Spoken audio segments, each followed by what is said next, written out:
नमस्कार मित्रों, मैं पंडित आशीष कुमार तिवारी आपका अपने इस चैनल पर हार्दिक स्वागत एवं अभिनंदन करता हूं।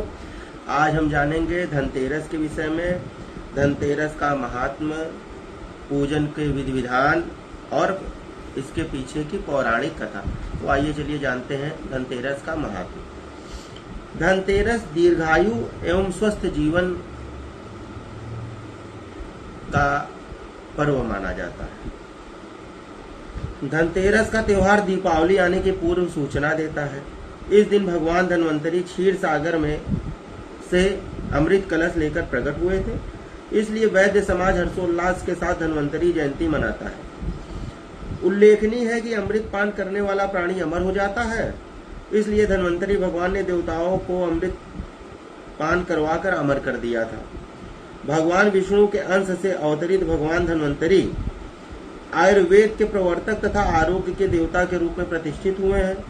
यही कारण है कि धनतेरस के दिन दीर्घायु और स्वस्थ जीवन की कामना के लिए भगवान धन्वंतरी के पूजन का विशेष महत्व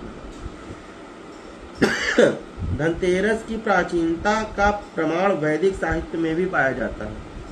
चूंकि यमराज वैदिक देवता माने जाते हैं, इसलिए इस दिन यमराज की भी पूजा की जाती है। धनतेरस के दिन लक्ष्मी का आवास घर में माना जाता है। इस तिथि को पुराने बर्तनों के बदले नया बर्तन खरीदना शुभ माना गया है। ऐसा विश्वास है कि चांदी के बर्तन खरीदने से अधिक पुण्य लाभ मिलता है। पूजन और विधि विधान आइए जान लेते हैं। यह त्योहार कार्तिक मास के कृष्ण पक्ष की त्रयोदशी को मनाया जाता है। इस दिन यमराज के लिए आटे से निर्मित दीपक बनाकर घर के मुख्य द्वार पर रखने का विधान है। रात्रि को घर की स्त्रियां इस दीपक में तेल डालकर 4 बत्तियां जलाती हैं और जल, रोली, चावल, फूल, गुड़, नैवेद्य आदि सहित दीपक जलाकर यमराज का पूजन करते हैं। हल द्वारा जुती मिट्टी को दूध में भिगोकर सेमर वृक्ष की डाली में लगाएं और उसको 3 बार अपने शरीर पर फेर कर कुमकुम का टीका लगाएं और दीप प्रज्वलित करें। इस दिन भगवान धन्वंतरी का विधिवत पूजन करने का विशेष महत्व है। पौराणिक कथा, इसके पीछे की क्या है आइए वो भी जान लेते हैं। धनतेरस की कथा का पुराणों में वर्णन इस प्रकार हुआ है कि एक समय यमराज ने अपने दूतों से पूछा कि क्या कभी तुम्हें प्राणियों के प्राण हरण करते समय किसी पर दया का भाव भी आया है? तो वे संकोच में पड़कर बोले, नहीं महाराज, हमें दया भाव से क्या मतलब, हम तो बस आपकी आज्ञा का पालन करने में लगे रहते हैं। तो यमराज ने उनसे दोबारा पूछा तो उन्होंने संकोच छोड़कर बताया कि एक बार एक ऐसी घटना घटी थी जिसमें हमारा हृदय कांप उठा था।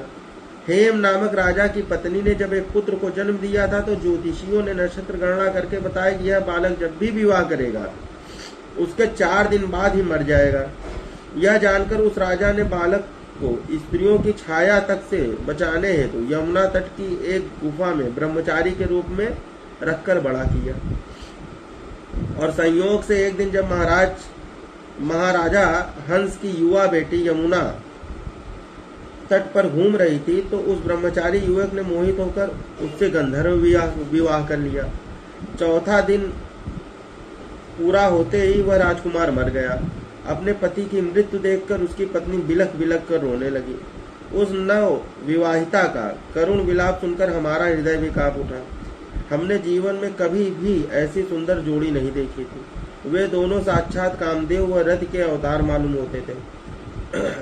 उस राजकुमार के प्राण हरण करते समय हमारे आंसू नहीं रुक रहे थे। यह सुनकर यमराज ने कहा, क्या करें, विधि के विधानानुसार उसकी मर्यादा निभाकर हमें ऐसे अप्रिय कार्य करने ही पड़ते हैं। क्या अकाल मृत्यु से बचने का कोई उपाय नहीं है? एक यमदूत ने उत्सुकतावश पूछा। यमराज बोले, हाँ, उपाय तो है। अकाल मृत्यु से छुटकारा पाने के लिए व्यक्ति को धनतेरस के दिन पूजन और दीपदान विधि पूर्वक करना चाहिए। जहाँ यह पूजन होता है वहाँ अकाल मृत्यु का भय नहीं सताता। कहते हैं कि तभी से धनतेरस के दिन यमराज के पूजन के पश्चात दीपदान करने की परंपरा प्रचलित है। नमस्कार मित्रों, आगे भी हम किसी पर्व के विषय में आपको उसके भी पौराणिक महात्मा और पूजन के विधि विधान को बताएंगे। धन्यवाद।